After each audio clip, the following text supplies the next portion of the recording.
All right, folks, welcome back to the Chris Salcedo Show. It's Valentine's Day, and many Americans celebrating love, romance, marriage. Wanted to talk to a couple who knows firsthand the positive impact faith can have on a marriage, family, and society as a whole.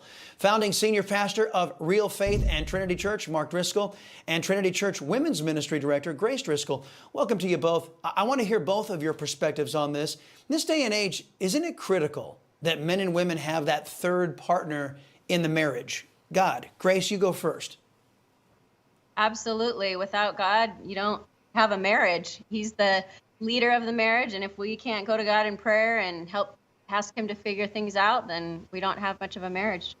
Yeah, and without God, Mark, a couple can get domineering. Which one of us wins, which one of us loses. If God's over the relationship, then we both just follow him, and it gets rid of a lot of the conflict. Yeah, you know what? And whenever those arguments happen with me and my wife, you know, it's nice to know you had that covenant with the third person in the relationship, God, and it's helped keep us on the straight and narrow too. And over 3 years of marriage. Yikes, I almost got myself in trouble. Mark, 20 state attorney generals are calling for an investigation after the FBI was caught declaring war on Catholics, labeling the Christian belief that all life is precious as extremist. They targeted proponents of the Latin Mass, following the example of our communist pope, a communist apologist pope. How concerned are you about federal government's increasing hostility against people of faith and using our tax money to target us? Government has always had a problem with God, because the question is, which one is the highest authority? And so government likes to position itself as the ultimate and highest authority.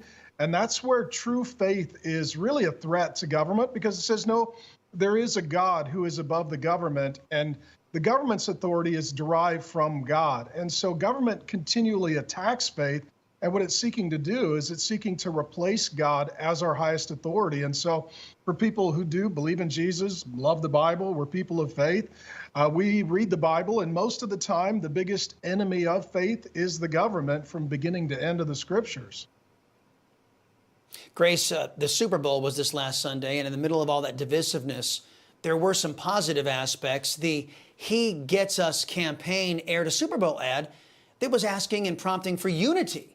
Now, this caught the attention of New York Socialist Congresswoman Alexandria Ocasio-Cortez. She slammed this commercial, tweeting, quote, "Something tells me Jesus would not spend millions of dollars on a Super Bowl ad to make fascism look benign." Now, Grace, when you hear one of the thought leaders in the Democrat Party equate Christianity with fascism, what goes through your mind?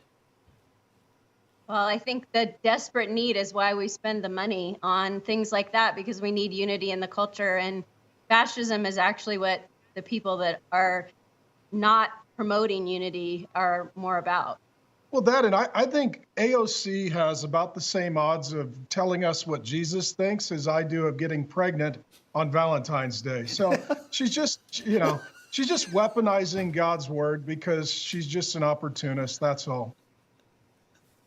Very, very true. By the way, I didn't ask, how long you guys been married?